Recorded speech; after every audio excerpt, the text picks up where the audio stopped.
Bonjour, bonjour, bonjour à tous, bonjour à toutes.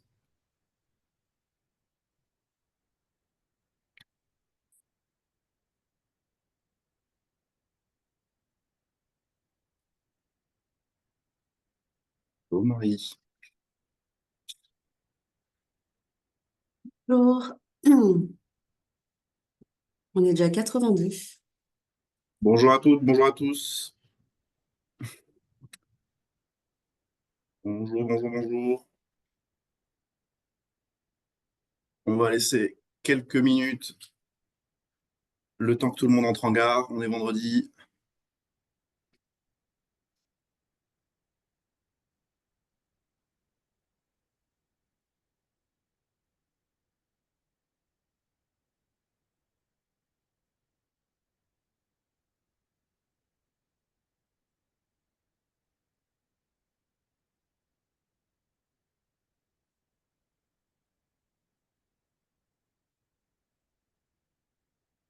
Bonjour, bonjour, bonjour.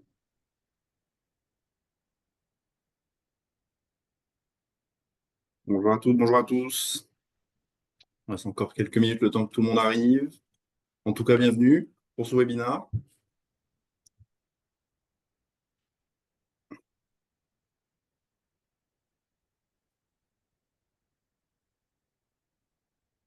Bonjour.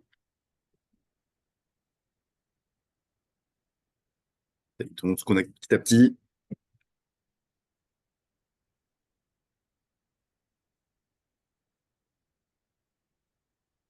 Alors apparemment, il n'y aurait pas le son pour certaines personnes. Est-ce que c'est le cas de tout le monde ou pas?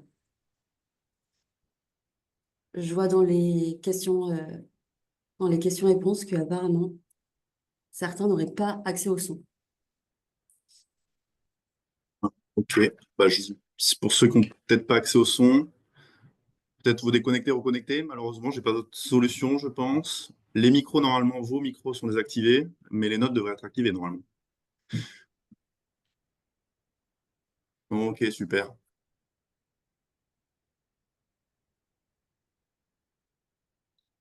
Super, on attend encore quelques secondes, puis après, bah, je pense qu'on va démarrer. On va régler pour ceux qui ont des problèmes de son, de faire des allers-retours, puis on va se lancer.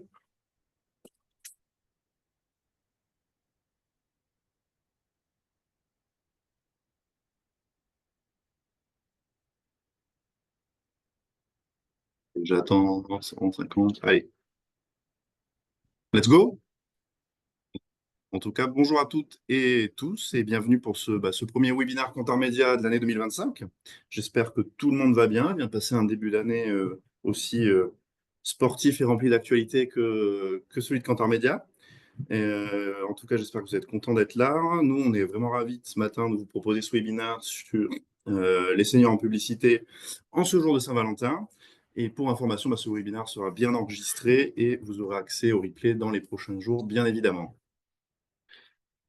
Sans plus tarder, je vous propose, avant de démarrer, une brève présentation de qui nous sommes et finalement pourquoi ce webinaire. Alors, pour ma part, je suis Paul Sartou, Insight Manager chez Kantar Media et je suis accompagné ce matin de Marie, consultante Insight dans notre pôle Advertising Intelligence et Planning Stratégique de chez Kantar Media. Alors, notre pôle, il a pour but d'accompagner au quotidien l'ensemble de nos clients, qu'ils soient annonceurs, agences ou régies, dans leur réflexion autour des stratégies médias, dans la compréhension de tendances ou encore dans l'étude de discours de marque à partir de nos données propriétaires Kantar Media, que sont notamment les investissements publicitaires et les créations publicitaires. Alors pourquoi ce webinaire ce matin, au-delà de l'actualité socio-économique brûlante du financement des retraites, euh, nous avions envie depuis plusieurs mois, voire plusieurs années, de réaliser un décryptage de cette cible en publicité afin de porter un regard un peu neuf sur cette population qui est plus complexe et hétérogène que ce qu'on peut observer dans son traitement en publicité, en tout cas chez Kantar Media depuis de nombreuses années.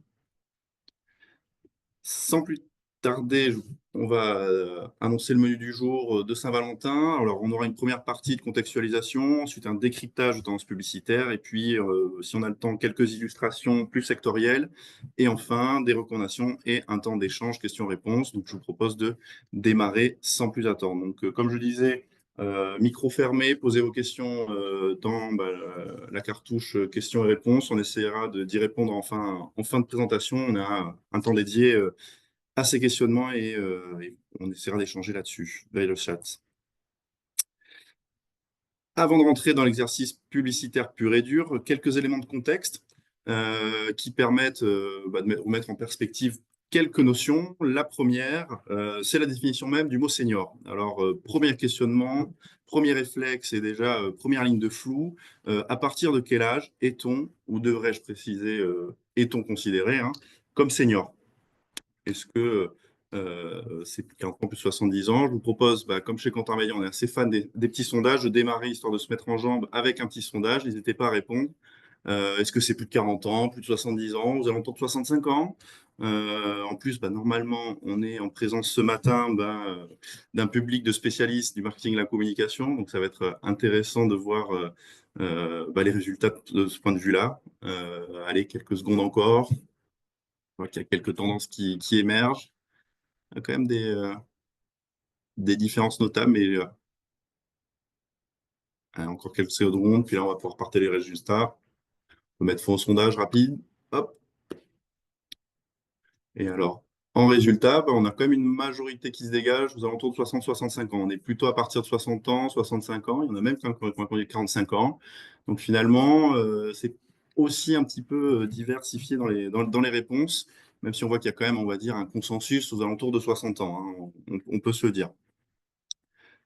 Finalement, il y avait bien évidemment le but de ce sondage, c'était de vous montrer qu'il n'y a évidemment pas de bonne ou de mauvaise réponse sur cette question-là. Ce qu'on souhaitait mettre en avant en guise d'introduction, c'est que l'âge à partir duquel on devient senior dépend principalement de qui tient la focale. Quelques exemples, en médecine, le corps médical qualifie de senior les patients de plus de 70 ans.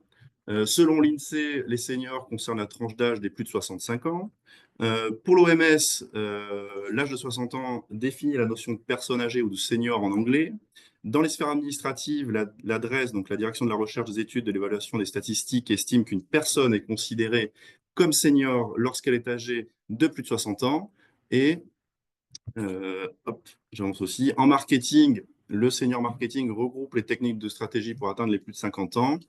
Au travail, le terme de senior est employé pour désigner une personne avec une certaine expérience qu'on indique souvent aux alentours de 45 ans. Et alors, vous me voyez venir avec cette frise à la Benjamin Button qui rajeunit. Enfin, dans le sport, en fonction des catégories, la catégorie senior arrive après la catégorie junior et donc elle est à partir de 23 ans. Donc, finalement, comme quoi tout dépend du point de vue sur cette notion de senior et d'âge à partir duquel on devient senior. Tout dépend du point de vue et de son propre point de vue également. On distingue communément trois âges, l'âge réel, l'âge social et l'âge ressenti cognitif. L'âge réel, c'est celui de l'état civil. L'âge social, c'est celui que l'on me donne. L'âge ressenti cognitif, c'est celui que j'ai l'impression d'avoir.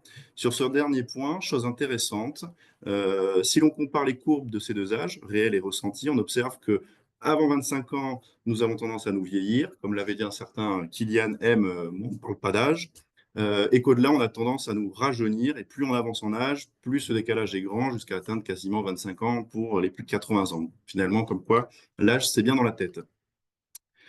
La notion d'âge senior est donc toute relative en fonction des référentiels, mais qu'en est-il des générations? Petit rappel des différentes générations telles que théorisées par William Strauss et Neil Howe. Entre 1928 et 1945, les personnes nées pendant cette période, on les a appelées la génération silencieuse. Est arrivé après entre 46 et 64 les baby boomers, puis entre 65 et 80 la génération X, et puis suivi de la Y entre 96 et 2012, et puis la Z à partir de 97, pardon, 2012, et à partir de 2013, on a la génération alpha. Ils recouvrent bien des noms. La génération silencieuse, on l'a aussi appelée la Traditionalist Generation ou T-Generation. On va retrouver les Civil Rights Fighters, donc c'est quand même des théoriciens américains, donc on va retrouver beaucoup de mouvements plutôt américains.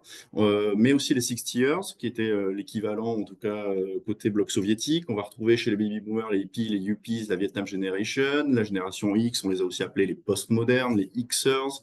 La génération Y, on les connaît bien évidemment sous les millennials ou la Gen Y. À cheval des X et des Y, on va retrouver les Xennials. À cheval des Y et des Z, on va retrouver les Centennials, cette fameuse génération Z, les Gen Z, les Zoomers, les Digital Natives, qui sont désormais un petit peu poussés par les alphas à partir de 2012. Euh, alors, lorsqu'on parle de seniors, est-ce qu'on est en train de parler d'une génération comme le diraient les ou pas vraiment? Car si l'on s'entend sur le fait, on l'a vu dans le sondage, hein, que les seniors regrouperaient, on va dire, l'ensemble des personnes ayant plus de 60 ans sur cette espèce de consensus, les seniors ne sont pas une, mais plusieurs générations. Donc, ça recouvre à la fois les silent, les boomers et les Gen X, trois générations avec trois vécus aussi divers que particuliers. Pour info, bah, les Silent ont connu Chuck Berry, le King, Prévert, la Deuxième Guerre mondiale, la guerre de Corée. Les Boomers y ont ajouté bah, les Beatles, les Stones. Ils ont marché sur la Lune. Le mouvement hippie, on l'a vu, les 30 Glorieuses. Et puis les X y ont rajouté le punk, la New Wave, la mondialisation. Bref, ça fait un peu beaucoup de monde pour essayer de le faire rentrer dans un seul et même chapeau. Senior est donc une terminologie qui recouvre une multitude de réalités qui sont aussi bien souvent trop assimilées derrière une seule et même notion, qui est la notion récente de fameuse silver economy. Là encore, si ça regroupe l'ensemble des activités économiques et industrielles à destination des seniors de plus de 60 ans, elle concerne aussi bien des seniors actifs, autonomes et indépendants que des seniors fragiles ou dépendants. Donc un terme silver qui est encore plus connoté que senior, donc pas d'amalgame si vous voulez lorsqu'on évoque les seniors. Les seniors, c'est aussi un enjeu plus que business. On le comprend rapidement suivant bah, les trois pouvoirs des seniors que l'on a identifiés. Je pense que vous les connaissez aussi. C'est son pouvoir démographique comme premier super pouvoir. Son deuxième super pouvoir, ce serait son pouvoir économique. Et enfin, troisième super pouvoir, son influence politique. Sur le premier point, le phénomène de vieillissement de la population française est une réalité hein, qui devient de plus en plus prégnante.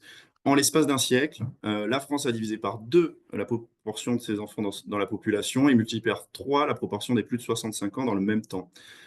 Conséquence, on a une pyramide des âges bah, qui grossit un peu par le haut, hein, et finalement, elle ne ressemble plus trop à une pyramide. Hein. C'est le phénomène des balançoires vides, tel que décrit par Maxime Vailly, qui menace bah, un petit peu nos modèles sociaux et économiques, notamment dans les pays riches, hein, et qui est cristallisé notamment par le débat sur le financement des retraites. Actuellement, les 60 ans et plus, ça représente 28% de la population française, quasiment à égalité avec les moins de 25 ans, quand en 2070, ben, on aura carrément un changement de paradigme où ils représenteront 35% du poids de la population française et donc surreprésentés par rapport aux moins de 25 ans. Sur le plan du point de vue de la consommation, les seniors sont souvent bah, dépeints comme désendettés, propriétaires, sans enfants à charge, avec un pouvoir d'achat supérieur à la moyenne. Ils deviennent aujourd'hui, les seniors, un véritable moteur de la consommation en France. Quelques données pour illustrer cela. La proportion des 60-75 ans parmi les classes aisées supérieures est surreprésentée par rapport à la moyenne française. Leurs dépenses ont augmenté de 8% l'année dernière, tandis que celles des moins de 35 ans ont stagné, moins 0,5%. Et surtout, ils jouent un rôle important de transfert de soutien d'argent, aidant financièrement bah, les autres générations quand il s'agit d'éducation, d'accession au logement, de financement de projets personnels. Enfin, ils représentent un corps électoral prépondérant. Alors, bien que les 65 ans et plus ne représentent que 22% de la population en âge de voter, ils ont un poids électoral qui oscille en fonction des années entre 40 et 55%. Par exemple, aux dernières élections présidentielles de 2022, 48% des 65 ans et plus sont allés voter aux deux tours. On appelle ça le vote systématique. C'est 11 points de plus que l'ensemble de la population française qui était allée à 37% voter aux deux tours. Donc, enfin, un chiffre qui en dit long sur ce poids aussi électoral, c'est que les retraites représentent désormais un quart des dépenses sociales en France. En somme, finalement, bah, les plus de 65 ans sont de plus en plus nombreux. Ils ont un pouvoir d'achat conséquent et ils votent de manière plus assidue que la moyenne et donc susceptibles d'avoir des politiques plutôt en faveur de leur classe d'âge. Pas de surprise du coup que le marketing s'y soit intéressé de plus près ces dernières années, conceptualisant divers segments. Les nolds, c'est personnes trop jeunes pour être vieilles et trop vieilles pour être jeunes, qui reprennent un petit peu pour partie les quinquados théorisés par Serge Guérin. On va retrouver aussi les plaignards, les juniors, les teenagers, donc on aime bien contracter des mots entre les générations. Et derrière, finalement, c'est tout l'écosystème publicitaire qui s'est structuré, des agences spécialisées seniors ou des verticales dédiées en agence à cette génération et à cette cible-là. Même si le marketing semble s'en être emparé depuis plusieurs années, malheureusement, les premiers concernés ne se sentent pour autant que peu ou mal représentés en publicité. En effet, selon nos données TGI de Kantar Media, 62% des 60-75 ans déclarent que les marques ont tendance à négliger les personnes âgées. 37% déclarent des 60-75 ans que les publicités ne reflètent pas, seulement, pardon, 37% déclarent que les 60-75 ans estiment que les publicités reflètent la diversité de la société française aujourd'hui, ou alors que sur certaines thématiques, ils sont carrément mal ou nullement représentés en publicité. Alors pourquoi me direz-vous? Difficile de trouver une explication rationnelle et exhaustive à tous ces biais de représentation ou cette sous-représentation, mais nous pouvons dire qu'ils sont un peu victimes d'un paradoxe. À la fois, nous nous réjouissons de vivre toujours plus longtemps, mais finalement, vieillir nous renvoie un petit peu à notre condition finale et la mort. Et donc nous avons un sentiment un peu de peur et de rejet lorsqu'il s'agit d'évoquer la vieillesse. On parle de gérontophobie, de thanatophobie pour la peur de la mort, hein. Et puis d'autre part, les représentations négatives de la vieillesse ne datent pas d'hier. Nos sociétés, depuis tout temps, hein, ont valorisé le culte de la jeunesse. Et finalement, ce qui est intéressant, c'est que les seniors d'aujourd'hui, ils ont donc grandi et baigné dans une époque du culte de la jeunesse éternelle, de la beauté jouvencelle, et finalement, aujourd'hui, ils en sont malheureusement les victimes. Une autre explication aussi pourrait tout simplement provenir du fait que près de 79% des marketeurs ont moins de 45 ans. Donc là aussi, on a aussi un biais de représentation au niveau de l'âge. Enfin, derrière ce regard biaisé, on peut donc y voir une lutte entre agisme et jeunisme, deux discriminations liées à l'âge qui nous amènent finalement à stigmatiser les seniors en prenant en référence d'autres générations plus jeunes comme référentiel. Pour autant, quand même à nous le rappeler, cet illustre critique littéraire Charles-Augustin au Sainte-Beuve, vieillir c'est ennuyeux, mais c'est le seul moyen qu'on ait trouvé pour vivre longtemps. Dès lors, comment les marques peuvent-elles adresser cette génération en dépassant les clichés? C'est ce que nous allons voir dans cette deuxième partie de l'écoutage publicitaire avec Marie. Euh, c'est un exercice, c'est l'exercice auquel nous avons tenté de répondre en vous proposant ce matin un décryptage publicitaire des communications pour et ou avec des seniors. Nous n'avons bien évidemment pas la prétention de solutionner toutes les problématiques de marque liées aux seniors en un webinaire de 40 minutes, mais nous avons bon espoir que si dans quelques minutes vous avez retenu quelques mécanismes, des tendances, des écueils, des réflexions, des inspirations, nous aurons aussi participé un minimum au fait de changer le regard en bien sur cette cible. Marie, stage is yours. Merci beaucoup, Léopold. Donc, pour commencer ce décryptage publicitaire, un petit point méthodo. Alors, pour effectuer cette analyse, nous nous sommes appuyés sur notre plateforme propriétaire Adscope de chez Kantar Media.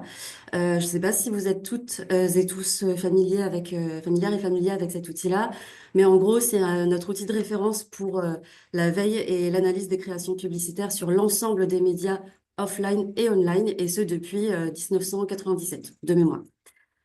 Du coup, les fonctionnalités complètes d'indexation d'Adscope nous ont permis de constituer et d'analyser les créations publicitaires correspondant à la cible des seniors et d'en répartir le volume par secteur d'activité, comme vous pouvez le voir à l'écran.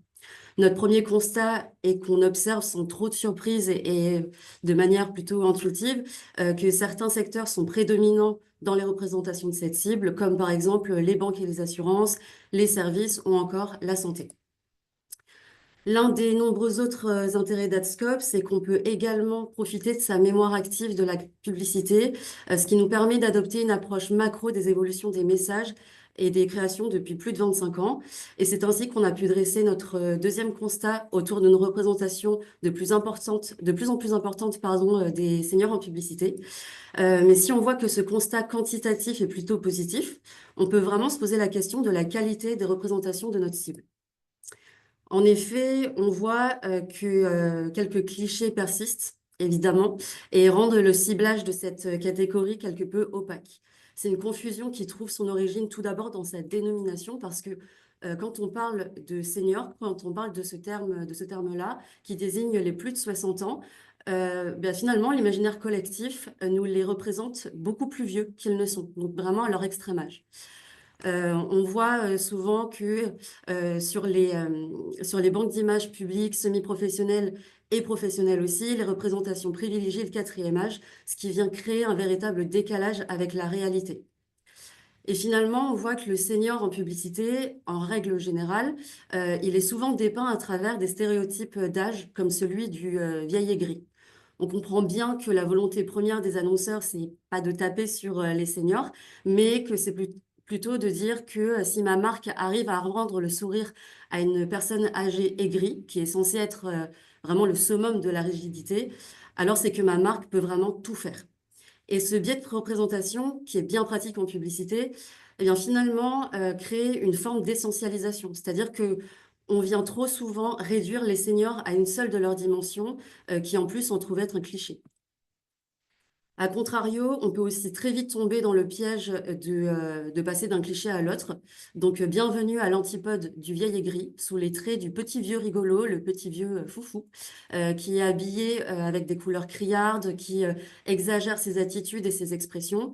On retrouve alors une vitalité qui est forcée, qui est excessive et caricaturale, dont le message rejoint le précédent. Si ma marque peut rendre toute sa vitalité à une personne âgée, alors elle peut tout faire. Ce qui nous amène à notre dernier constat qui regroupe un petit peu tous les autres et qui tourne autour de la dévalorisation des seniors au profit des plus jeunes.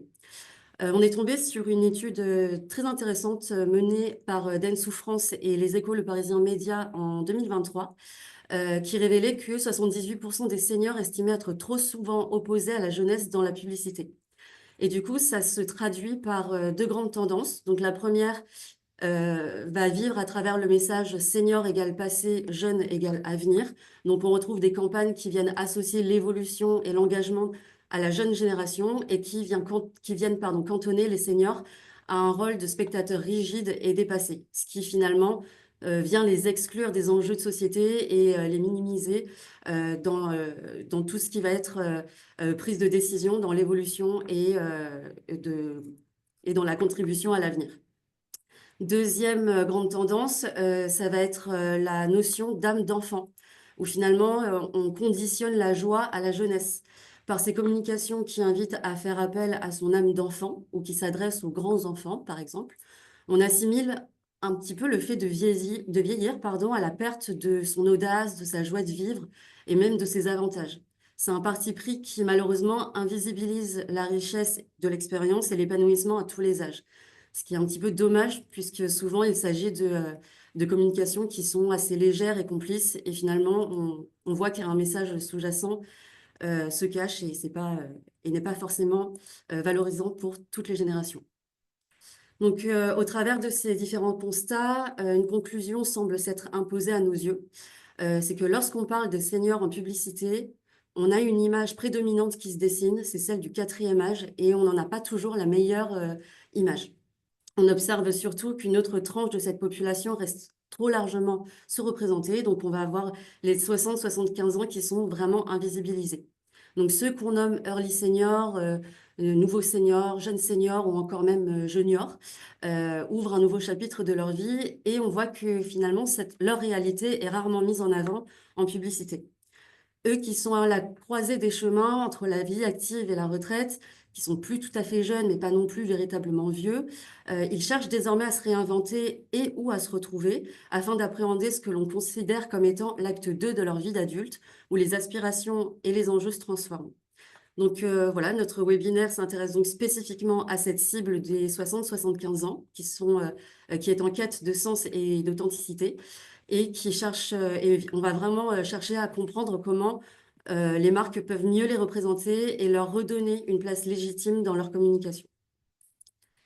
On profite également de ce webinaire pour faire un petit clin d'œil à notre ancienne directrice marketing, Florence Doré, que vous connaissez certainement si vous êtes des participants assidus du Bump.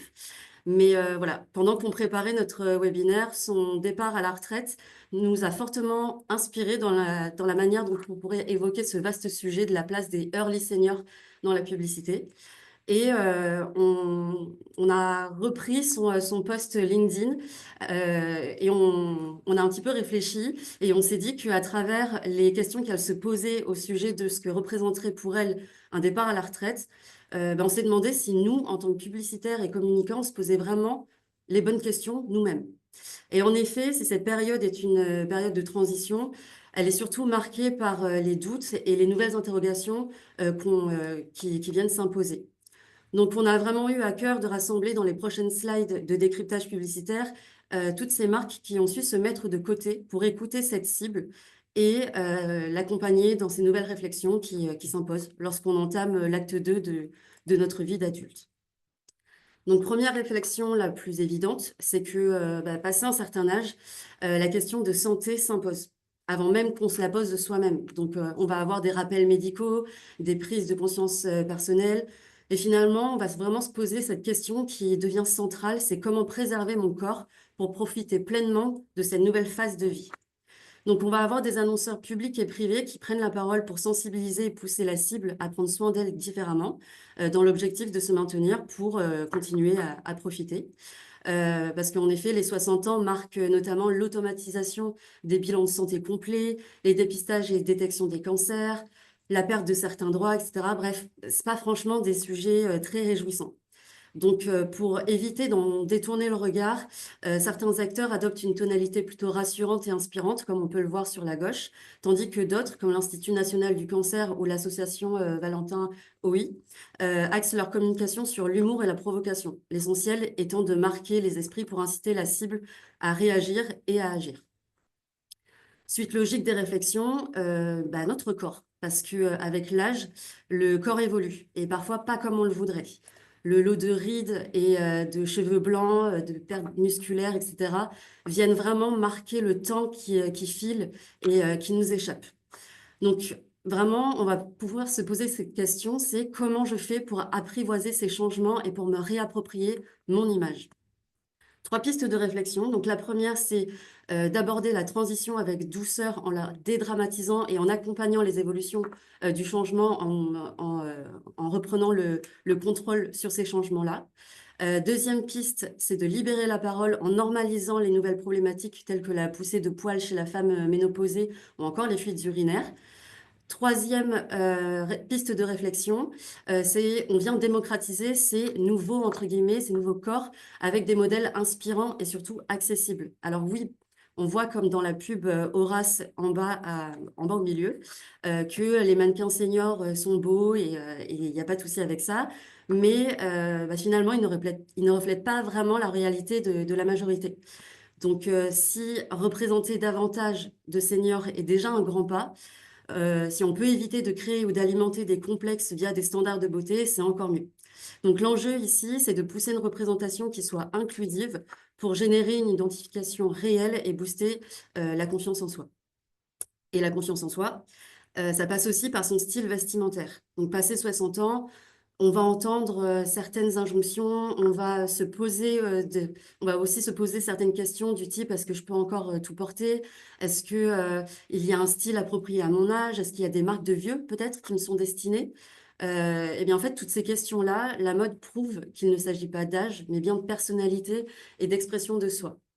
Et on se dit qu'en fait, qui mieux que les seniors pour savoir ce qui leur va et ce qu'ils aiment. Ils ont vu passer toutes les tendances, ils ont pu s'essayer à tous les styles, donc ils sont vraiment les plus à même à savoir ce qu'ils aiment et à choisir ce qui leur ressemble vraiment. Et finalement, à montrer que le véritable style n'a pas de date de péremption. Autre réflexion, c'est qu'à l'approche de la retraite et compte tenu des réformes récentes qui nous amèneront toutes et tous à travailler un petit peu plus, une question essentielle se pose, ai-je encore des opportunités professionnelles? Donc, loin d'être un frein, l'expérience devient un véritable atout. On vient alors sensibiliser à un fait sociétal qui est l'embauche des seniors et on vient valoriser leur parcours, on encourage les recruteurs à adopter une vision beaucoup plus inclusive du travail et du recrutement et on rassure les seniors sur leur employabilité et sur leur désir de se former ou de se reconvertir. Donc, on voit que vraiment, il y a autant de pistes de réflexion que de prises de parole qui viennent s'inscrire pleinement dans une stratégie de marque employeur et qui viennent prôner la diversité des parcours et la richesse de l'expérience à tous les âges. Devenir senior, c'est aussi se poser la question de la définition de l'amour et de la sexualité passé 60 ans, à travers 3 grandes pistes. Donc, la première, c'est comment aborder le célibat des seniors et la volonté de certains à trouver l'amour.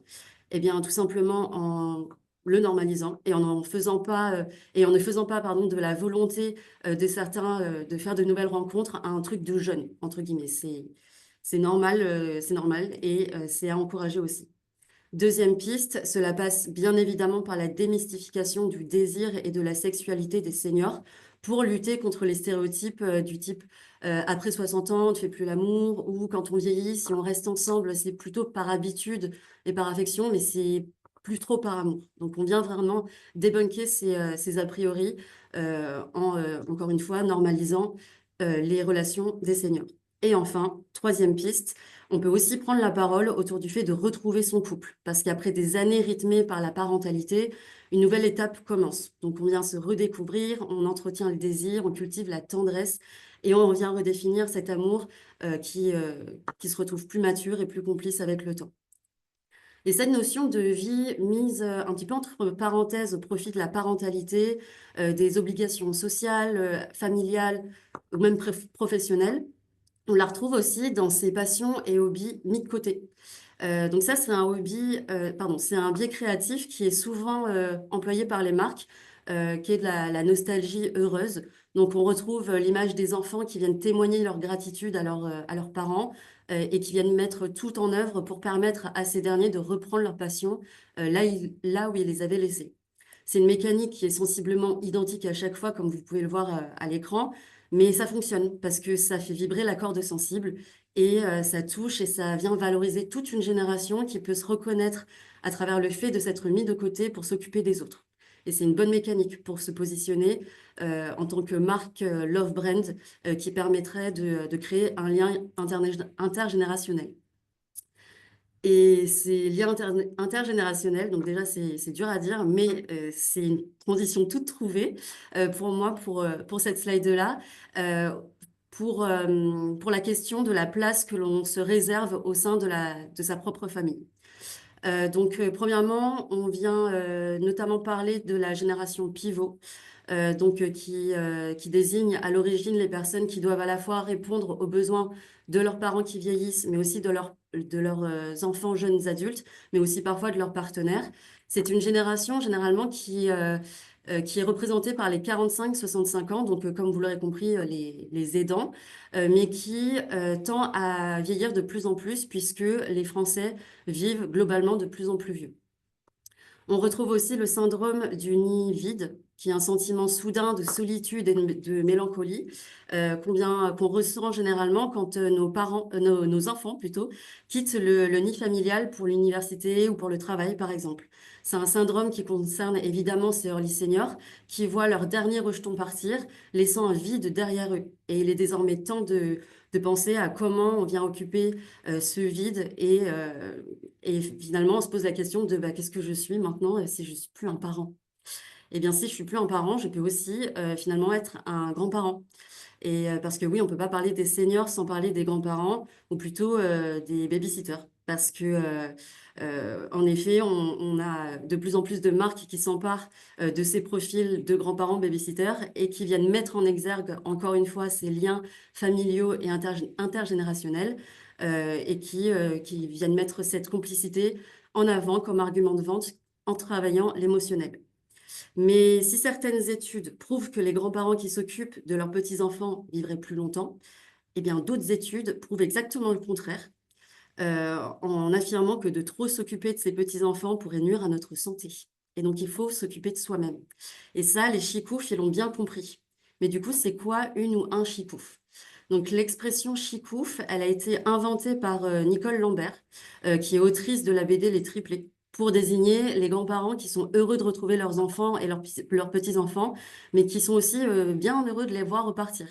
Donc finalement, chicouf, c'est la contraction de chic, ils arrivent, ouf, ils repartent. Et donc, cette dernière slide de décryptage publicitaire vient mettre en avant tous ces seniors qui se posent la question de ce qu'ils ont vraiment envie de faire une fois qu'ils se retrouvent seuls. Donc, on va retrouver différentes manières de répondre à cette question. D'abord, en solo, on va avoir les chicoufs qui pensent d'abord à eux, donc comme on peut le voir sur la gauche, plutôt qu'à leurs petits-enfants, comme dans la campagne FDJ, ou encore ceux qui considèrent le départ à la retraite comme le début des grandes vacances, comme la campagne Crédit Agricole, ou encore, comme on peut le voir en bas à gauche, The Last DJ, qui vient casser les codes en se lançant et en performant dans une passion supposément pas dédiée au Seigneur, qui est la techno, le mixage de techno. Puis, on retrouve sur la droite les groupes de chikouf pour qui la retraite sonne le début d'une une nouvelle vie qui commence, comme on peut le lire sur la campagne assez vieille d'ailleurs de BNP Paribas qui remonte à 2009. Donc voilà, on a survolé beaucoup de questions. Évidemment, il ne s'agit qu'un échantillon de toutes les réflexions auxquelles nous avons tenté de répondre en publicité. Mais c'est finalement à vous, c'est aussi à nous d'être à l'écoute de cette cible-là pour en capter d'autres et de pouvoir réfléchir à comment on pourrait répondre à ces différentes questions et comment on va pouvoir positionner notre marque comme love brand et comme allié de ces early seniors. Merci Marie. Vous l'aurez compris, du coup, pour représenter cette génération en dépassant les clichés, il faut simplement se questionner soi-même autant qu'elle-même, hein. C'est un peu l'exercice qui nous force à réfléchir, à faire un peu de jus de cerveau. C'est un peu se questionner au même titre qu'on pourrait se questionner finalement de manière intuitive lorsqu'on évoque la Gen Z, les millennials, c'est finalement pourquoi on se poserait moins de questions quand on est censé travailler cette cible des seniors ou early seniors. Et si nous devions résumer l'ensemble des insights publicitaires qu'on a vus précédemment avec Marie, ces questionnements auxquels les marques peuvent répondre pourraient être cartographiés selon qu'ils relèvent d'un effet d'âge, d'un effet de génération ou d'un effet de période.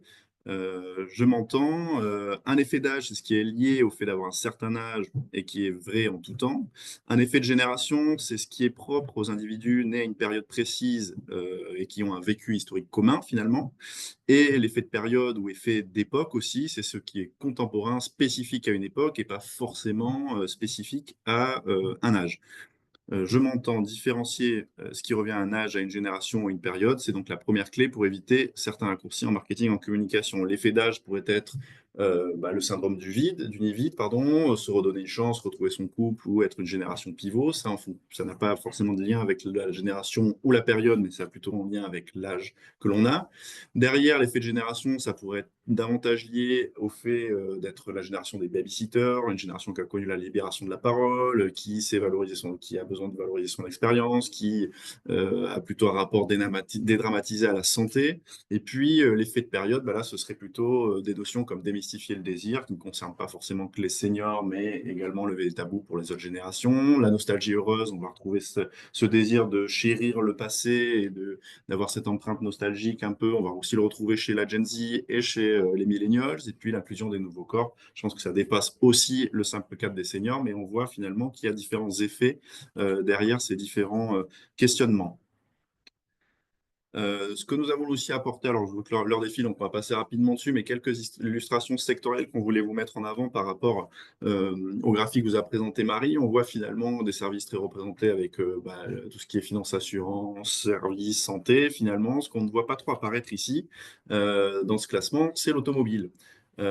Finalement, l'automobile, c'est un secteur où pourtant, les seniors sont surreprésentés en consommation, mais sous-représentés en publicité. Donc, c'est aussi un effet, parfois, en fonction des secteurs, on va avoir une sous-représentation par rapport à la consommation. Pour info, l'âge moyen d'un Français pour l'achat d'une voiture neuve, c'est 55,3 ans. Et je vous mets au défi de retrouver une myriade de publicités qui mettent en avant des seniors pour vendre des voitures neuves. On vous a mis quelques campagnes quand même qu'on a retrouvées dans notre base de données. On avait une campagne de Skoda qui date de 2020, voilà, où c'était encore un cliché un petit peu sur le vieux beau oui, vieux con non pour conduire sa Skoda. Une campagne de BMW qui qui nous dit que quel que soit son âge, votre BMW aura toujours sa place chez BMW Service avec, on va dire, un duel gentillet entre un Quinca et on va dire, un Gen Y. Et puis, la campagne Fiat, je pense que tout le monde l'a connu avec cette petite pastille bleue qui tombe dans le réservoir pour agrandir la Fiat. Donc voilà, en tout cas, sur certains secteurs où finalement on voit que on a des seniors qui sont surreprésentés ou sous-représentés. Je pourrais prendre l'exemple de la distribution, de l'alimentation aussi, où finalement on va davantage représenter des familles que des seniors, alors qu'on a quand même un âge moyen ou la cible senior qui est surreprésentée sur ces secteurs en termes de consommation. Autre mécanisme aussi qu'on voulait vous mettre en avant illustrer sur le secteur de télécommunications, c'est la différence entre le fait de communiquer auprès des seniors par rapport au fait de communiquer sur des produits spécifiques liés au vieillissement. C'est deux enjeux différents. Représenter davantage les seniors dans des secteurs où ils sont pourtant bien concernés et majoritairement consommateurs, et puis proposer des produits spécifiques seniors liés au vieillissement, mais avec des codes de communication similaires à d'autres générations. Je pense à gauche, Bouygues Télécom qui nous dit que les copains, c'est vous, le réseau, c'est nous. Voilà, on représente des seniors. Et puis derrière, on va aussi proposer sur ce même secteur des services et produits dédiés à cette cible des seniors avec des ateliers numériques pour lutter contre notamment la fragmentation digitale et l'accès au numérique. Pour conclure, on voulait rapidement partager quelques recommandations, en tout cas sur cette cible-là. Derrière l'enjeu majeur, qui est de savoir mieux représenter cette cible, senior en publicité, découle finalement de nombreux corollaires. Euh, Car vous l'aurez compris, les entreprises et les marques qui sauront saisir, engager les seniors dans toute leur diversité et leur complexité, tout en tenant compte de leur rôle central dans les dynamiques intergénérationnelles, pourront non seulement élargir leur base de consommateurs, étendre leur part de marché, tout en contribuant positivement à la cohésion sociale. Donc la clé du succès, elle réside dans une approche respectueuse, inclusive, personnalisée et qui reconnaisse les plus de 60 ans comme des consommateurs dynamiques, diversifiés, pleinement engagés envers la société contemporaine. Et donc, si on rentre dans le détail, eh bien, mieux représenter pour mieux cibler, donc de l'importance de trouver le juste milieu, parce que comme on l'a vu, trop souvent, les early seniors sont mis dans le même panier que les seniors du quatrième âge. Donc, c'est une catégorie qui est elle-même victime de stigmatisation, dont l'image caricaturale navigue entre le senior aigri, grabataire, ou à l'inverse, le senior foufou. Et lorsqu'on cible correctement la bonne tranche d'âge, on peut vite tomber dans le piège de ne la représenter qu'à travers les traits de mannequin, ne permettant pas l'identification et pouvant parfois même créer des complexes. Il est donc essentiel en tant que marque de trouver le juste milieu pour représenter sa cible avec plus de justesse. Et cela passe notamment par un meilleur sourcing iconographique. Donc, c'est notamment ce pourquoi lutte le The Center of Aging Better, qui développe et propose une base de données avec plus de 3000 images réalistes et positives de seniors. C'est une approche qui vise à lutter contre les stéréotypes qui circulent notamment dans le monde du marketing et de la publicité. Mieux représenter pour mieux adresser, c'est ne se pas se focaliser sur les besoins ou les manques, mais bien sur les libertés et les bénéfices. Ça permet de personnaliser les situations, les messages et de les contextualiser. On retrouve des exemples de seniors en situation, avec Stana qui propose certes son fameux et iconique monte-escalier, mais qui met en avant dans sa publicité une personne qui a pu aller au cinéma. Idem pour Widex, on va avoir une violoniste qui peut continuer son activité. Donc toujours choisir de mettre la focale sur le côté possible et liberté plutôt que sur le côté manque et dégénérescence. Et mieux représenter pour mieux inclure, ça inclut justement cette notion de grand public. Parce que pour signifier aux consommateurs qu'un produit ou un service concerne le plus grand nombre, il est fréquent de mettre en avant différents profils de personnes, donc qu'elles soient en solo, au sein d'un couple, d'une famille ou d'un groupe. Cependant, pour éviter l'effet cahier des charges où on a un petit peu l'impression que chaque profil est une case cochée, il est important de ne pas stigmatiser ces mêmes profils. On les représente sur un pied d'égalité. On ne fait pas de leur pseudo-différence une question ou un argument de vente. Et finalement, c'est le principe même de l'inclusion et de la diversité, c'est de représenter sans cloisonner. Mieux représenter, c'est aussi mieux fait fédérés autour de références culturelles communes, un vécu commun, une pop culture commune, sans glorifier le passé ou verser dans une nostalgie outrancière. Les images totems, qu'on pourrait appeler comme ça, ne sont pas uniquement l'apanage des jeunes, hein. C'est ce qu'a fait Volkswagen et Samsung, qui reprennent le même procédé créatif, remonter le temps pour mettre en avant tous les produits iconiques et montrer comment une marque a traversé les âges, tout comme ses consommateurs, et qui font désormais partie aujourd'hui d'une même génération ayant les références structurantes culturelles communes. On vient aussi mieux représenter pour mieux valoriser, parce que comme on l'a vu tout à l'heure, c'est une génération qui est trop souvent dévalorisée quand on parle d'engagement. Les seniors sont alors qu'ils sont finalement une génération engagée. Ce sont des boomers qui ont connu mai 68 et le mouvement hippie écologique, etc. Ou il y a encore, on peut aussi penser à la génération X qui a choisi d'être des esprits libres parmi les résignés et de ne plus obéir à l'absurdité, comme le rappelle la marque X dans sa campagne. Est-ce qu'une cause a besoin d'une génération ou est-ce que c'est plutôt l'inverse? Est-ce qu'on ne pourrait pas finalement arrêter de comparer les générations dans l'optique de n'en valoriser qu'une seule au détriment de l'autre, l'engagement de chaque génération trouvant racine dans le terreau fertile de l'autre? Et finalement, on vient se poser cette question de la place des seniors dans ces combats socio-environnementaux qu'ils ont déjà menés et qu'ils viennent ouvrir pour les plus jeunes générations. Dernier point aussi, c'est le fait de se limiter au simple ciblage générationnel à l'heure où finalement nous avons tant d'outils pour aller plus loin. C'est parfois dommage. Il faut s'intéresser aux usages et aux communautés. Le fait de vouloir un jour découvrir Petra en Jordanie, par exemple pour copine de voyage, d'être amateur de tennis ou de golf comme Lacoste, ou d'être adepte de la Chine vintage en ligne avec une TED, ça en dit souvent bien plus sur un individu, sa vision du monde, son rapport à la consommation et aux marques que le fait finalement d'avoir 20, 40 ou 60 ans. Alors, d'autant plus que d'une part, cette génération, elle est encline à transmettre son expérience, comme c'est le cas avec Vieux, le magazine dont le conseiller en rédaction en chef et Antoine Decaude. Et d'autre part, il y a tout un public finalement qui est réceptif à ces nouvelles manières de raconter, ces nouveaux récits de l'existence, notamment avec le phénomène des grands influenceurs, notamment sur TikTok. Cette génération revendique ses médias, son attractivité, ses icônes, ses rides et puis surtout son avenir. Et finalement, on peut tenter d'extrapoler la représentation des early seniors dans la publicité à leur représentation dans la société en général. Parce que est-ce que finalement, l'inclusion des seniors dans la pub ne serait pas une question de justice sociale? Et si la publicité, au même titre que d'autres pans de la culture populaire, comme les films, les séries, la littérature, pouvait elle aussi lutter contre l'agisme?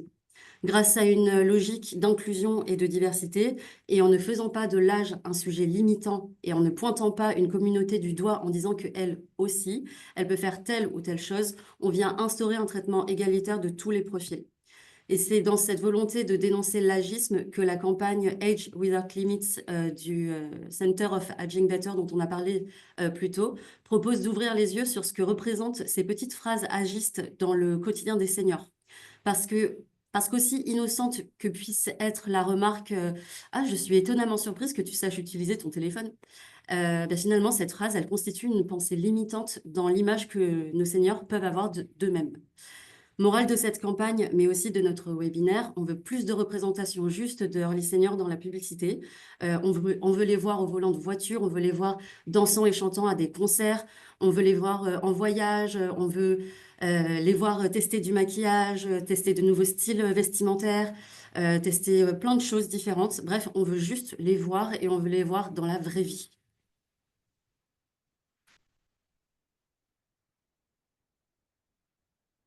En tout cas, voilà, on arrive à la fin de ce webinaire. Petit temps de questions-réponses. J'espère que ça vous aura inspiré, en tout cas sur vos prochaines communications à destination des seniors, ou du moins essayer de changer votre regard sur cette cible-là en publicité en vous montrant ce qui se fait plutôt de bien en publicité ou ce qui pourrait être fait d'encore mieux. Et puis, on va essayer de regarder dans le chat s'il y a des questions, que ce soit sur les différentes parties. Alors, on a reçu plusieurs questions. Alors, On a, par exemple, est-ce que cette étude ou analyse pourrait être adaptée sur un secteur dans le cadre de lancement d'une offre à destination d'une cible senior? Alors oui, bien évidemment, l'idée de ce webinaire, c'était de, de décrire un peu, de décrypter cette cible de manière générale et transversale. L'idée, c'est derrière, bien évidemment, de pouvoir décliner cette approche encore plus intéressante et de creuser sur un secteur en particulier ou, lors le cas du lancement d'une offre, voilà, de pouvoir benchmarker tout ça. Donc, c'est une approche qu'on peut totalement faire, en tout cas, vous accompagner si j'avais ce genre de problématique de votre côté. On a d'autres questions. Donc là, en survolant rapidement sur les leviers de communication les plus efficaces. On a aussi sur le recrutement et les seniors. Et on a une autre question un peu plus technique. Est-ce qu'on pourra donc oui, est-ce qu'on pourra avoir le replay de la présentation, évidemment. Et est-ce que vous avez prévu de faire d'autres décryptages comme celui-ci dans l'année sur d'autres cibles comme les jeunes, par exemple? Ça fait beaucoup à la fois. Alors, pour le replay, oui, ce sera envoyé à tous les participants. Pour avoir accès à la présentation, nous vous invitons, vous allez l'avoir dans le chat, mais à remplir un formulaire de contact et puis on vous enverra la présentation en format PowerPoint ou alors de vous rapprocher de votre contact d'interlocuteur habituel commercial. Sur la question de faire d'autres décryptages comme celui-ci dans l'année, alors oui, on en a prévu, je pense, d'autres dans l'année. Et puis après, il y a une question sur le recrutement des seniors. Alors, on n'a pas de données sur le recrutement des seniors. En revanche, chez Kantar Media, ce qu'on peut avoir, c'est des investissements liés aux publicités à destination du recrutement. Et on pourrait essayer d'isoler effectivement les publicités liées au recrutement spécifiques aux seniors et de voir combien ça représente en termes d'investissement publicitaire et puis de faire aussi également des tendances, quoi. C'est d'ailleurs un sujet qui nous est proposé d'étudier les communications, les prises de parole autour du recrutement des seniors et à travers différents leviers, à travers différents messages. Et ça serait trop long de répondre à cette question-là tout de suite. Donc, on pourra vous recontacter aussi individuellement par mail pour vous répondre et pour tenter d'en dégager peut-être un brief. Euh, il y avait une question, alors je vois juste les questions qui arrivent rapides, celles où on peut répondre peut-être rapidement. Bonjour, est-il possible de redonner plus lentement le nom de de la base de données pour ces images plus réalistes? Alors oui, donc ça vient de la campagne de Center for Aging Better. Et la base de données s'appelle Age Positive Image Library. Je vais le renoter dans le chat De parce toute que façon, on va vous reprendre toutes les questions épargnes que vous aurez pu poser dans le chat et on reviendra individuellement par vous, par mail. Comme je l'ai évoqué, je vois que le temps tourne un petit peu et je vais dépasser la fin. Pour info, nos prochains sujets d'études, donc ça rejoint la question sur est-ce qu'on a prévu de faire d'autres décryptages. Nous, ce qui va nous animer chez Kantar Media cette année, notamment le sujet de la RSE, on voit les différentes annonces politiques et même de groupes. Finalement, est-ce que la communication RSE en 2025, c'est toujours un engagement prioritaire ou est-ce que c'est déjà un luxe? Nous avons aussi des enjeux sur la mesure de la publicité cross-média avec la communication totale vidéo. Nous serons aussi présents sur certains événements, notamment sur les tendances de la publicité B2B avec ses dépenses, ses leviers et ses dynamiques. Et puis, une thématique aussi qui va nous animer tout au long de l'année, c'est celle, après celle de l'attention qui est un petit peu celle de l'année dernière, on va avoir celle sur les stratégies d'influence envers un public de plus en plus exigeant. N'hésitez pas si vous voulez rajouter, en tout cas vous partagez des sujets d'études sur lesquels vous souhaiteriez être accompagné dans le chat, idem, ou de nous dire tout simplement si ces sujets vous intéressent, soit dans le sondage, soit vous les mettez dans les questions-réponses, et puis et derrière, on essaiera de revenir vers vous en fonction de vos problématiques. En tout cas, donc merci pour votre temps en ce lundi matin. Nous espérons que ça vous a plu. Vous avez appris quelques petites choses quand même et que vous repartez avec des choses dans votre sac. Et puis, en tout cas, on vous souhaite à tous une agréable journée et une très bonne Saint-Valentin pour les plus chanceux. Merci beaucoup. merci beaucoup. À bientôt. Au revoir.